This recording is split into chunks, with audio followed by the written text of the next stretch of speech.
Hey there, and welcome back to Family Travel Unpacked. I'm your host, Melissa, and in case you're new here, you can always find tons of detailed destination guides, travel tips, hacks, and more on my website, thefamilyvoyage.com. In our last episode, we talked all about visiting Italy with kids, everything from navigating the cities to dealing with the summer heat. But I wanted to do a separate focused episode on the Dolomites because this region has absolutely exploded in popularity lately. I don't know about you, but my Instagram feed is absolutely full of the same videos over and over again. But I can't say that I mind, and honestly, I understand why.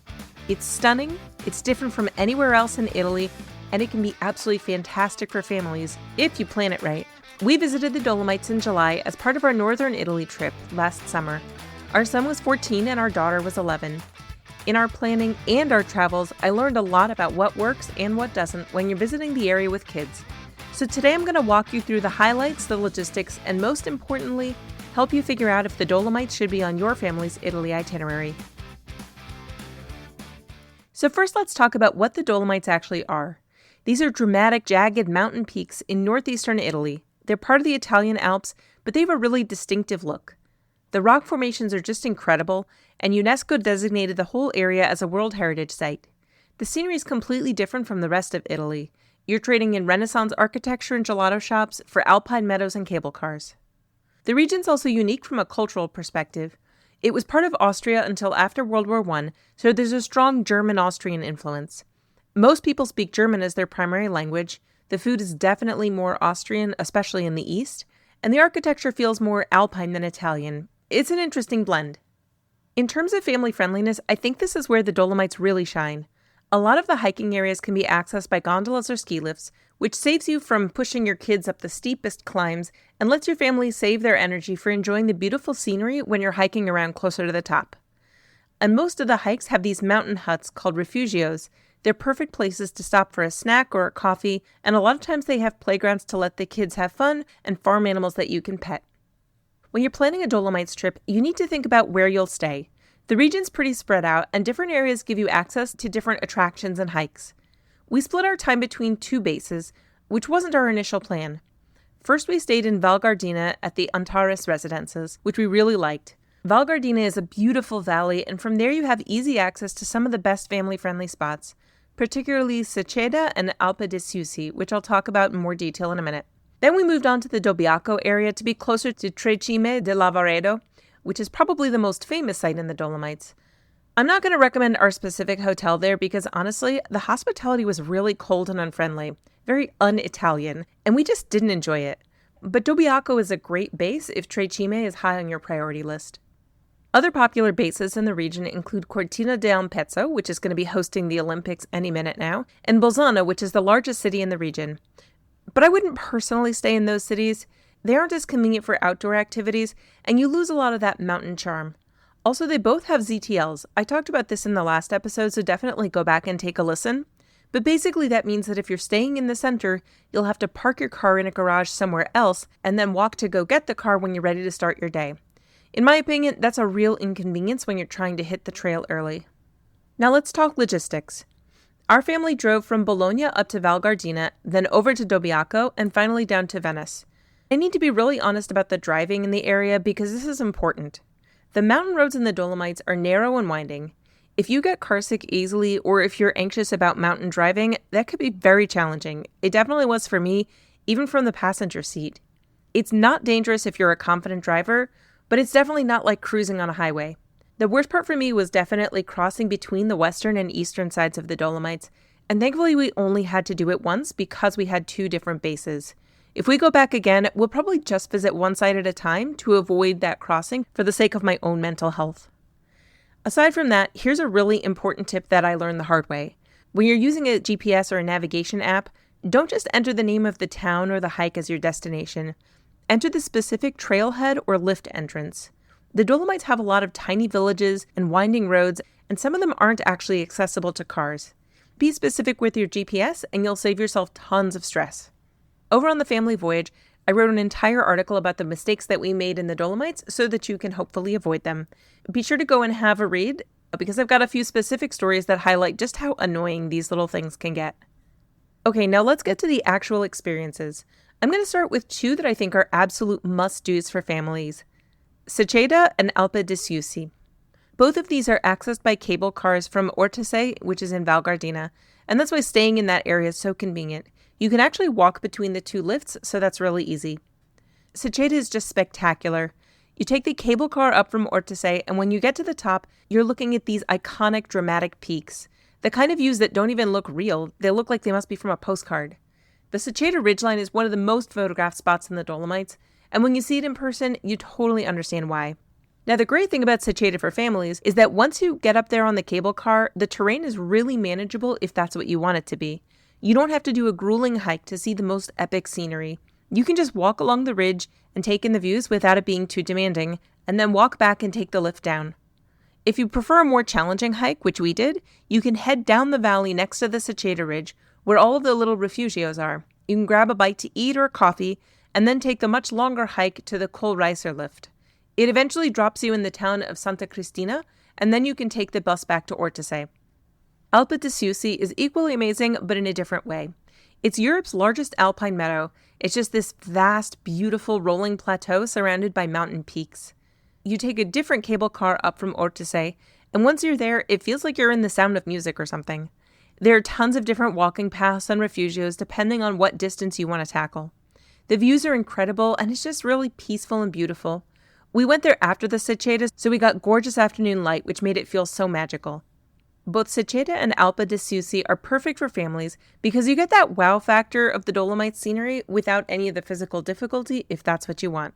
The cable cars do the hard work of getting you up the mountain, and then you can just enjoy being up there without exhausting your kids. I'd really love to get back to this area to do more hiking and honestly just relax and soak in the views. There are more than enough trails in Val Gardena to keep a family busy for a few days. Now, on the eastern side of the Dolomites, I wanted to talk about Cime de Lavaredo, which is one of the most famous places in the mountain range. You've definitely seen photos of it. It's got 3 huge rugged peaks, and it's just iconic. But here's the thing. Cime is absolutely stunning, and it's also a lot more challenging than the Seceda or Alpe di Siusi, especially for kids. First, there are the logistics. You need a timed entry reservation to access the area. They're trying to manage crowds, which I think is good, so you need to plan ahead and book your specific entry time slot. I only booked a few days ahead, so we actually had to go on a different day than we had initially anticipated. Now, once you're there, the hike around Cime is longer and more difficult than you might expect. Parts of it are relatively flat, but there are some sections with pretty significant uphill climbing, and the terrain can be rocky and uneven. Honestly, our daughter really struggled with this hike. She was 11, and while she's not a super athletic kid, she's also not someone who normally complains about walking too much. But at Cime, she was exhausted. We had to take a lot of breaks, and by the end, she was just done. Our total time on the trail was 4 hours on the dot. Now, I want to be clear, this doesn't mean that you shouldn't do the hike with your kids, but you need to be realistic about your family's hiking abilities and mental toughness. If you have kids who are experienced hikers and you've prepared them for what to expect, they might be totally fine. But if your kids aren't used to longer, more challenging hikes, or if you have younger kids, it might not be the best choice for you. The full loop is a little over 6 miles, and about 2/3 of the way through, there's a serious climb. Unfortunately, you're probably not at your freshest by that point. And then in the last mile, there's one section that's incredibly narrow and windy with loose gravel. In our case, it actually started raining right before we got there, so that part was super slick, and I was really worried about losing my footing. But the views are absolutely incredible, so if your family's up for it, it's worth doing. Just don't assume that it's going to be an easy, casual walk. It's a real hike, and you need to plan accordingly. That means lots of snacks, lots of water, and probably lots of stops. There are a few refugios along the way where you can grab a snack or even a hot meal, especially if you get an early enough reservation to time that with lunch. I also want to mention Lago de Breis quickly. This is that gorgeous turquoise lake that you've probably seen on Instagram. It's really photogenic. But here's the reality. It also requires a timed entry reservation, and when we were there on a Thursday in July, it was mobbed with people. It's beautiful, but it's also kind of a victim of its own social media fame. You're not going to have a peaceful, serene experience there unless you're visiting in the off-season or you're there at the crack of dawn. You're probably going to be surrounded by crowds of people taking photos, and unless you book super, super early, you might have to contend with a shuttle bus for parking like we did. We went, we saw it, and I don't regret it. It's very pretty, and we were able to avoid a lot of the crowds by taking the loop trail around the lake. If you have any mobility issues, you could head to the right as you're looking at the lake and treat it as an out and back. That'll be a lot easier than doing the full loop. I'm really glad that we went to Lago de Brace, but I wouldn't say that it was a highlight of our trip in the way that the Seceda or Alpe de Siusi were. Your mileage may vary, but just know what you're getting into. Now let's talk about when to visit the Dolomites. We went in July, and the weather was absolutely perfect. Remember, you're up in the mountains, so even in the middle of the summer, temperatures are going to be pleasant. That's actually one of the great things about the Dolomites. If you're visiting Italy in the summer and you're worried about the heat in cities like Rome or Florence, the Dolomites are a perfect cool escape. But July and August are also peak season, which means more crowds because everybody else wants to come for the reliable weather and the long days too. If you could swing late June or early September, you might get fewer crowds and still good weather. But for hiking, you can't go much earlier than June or much later than maybe mid-October. Some of those trails can be impassable, and you don't want to put yourself in a dangerous situation if you're unfamiliar with the area. If you want to visit the Dolomites for spring break, bring your skis. There are tons of lifts all over the region, and the season lasts into early April. In Val Gardena, you could ski for the whole day for €80 per adult in March, which is less than half the price of popular resorts in Utah and Colorado. It's definitely on my son's bucket list.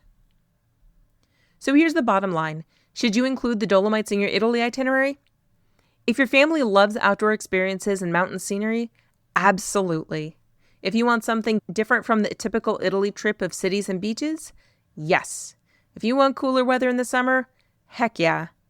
But you need to be realistic about what kind of trip it is. You're going to be doing activities, taking cable cars, and walking around mountain terrain. If you have very young kids or family members with mobility issues, some of the experiences might not work for you. I also think it's important to manage your expectations about crowds. The Dolomites are unbelievably popular right now. Places like Cime and Lago de Brace are going to be crowded during that peak season. It doesn't mean you shouldn't go, but don't expect to have those iconic spots all to yourself. For our family, even with the challenges and the crowds, the Dolomites were absolutely worth it.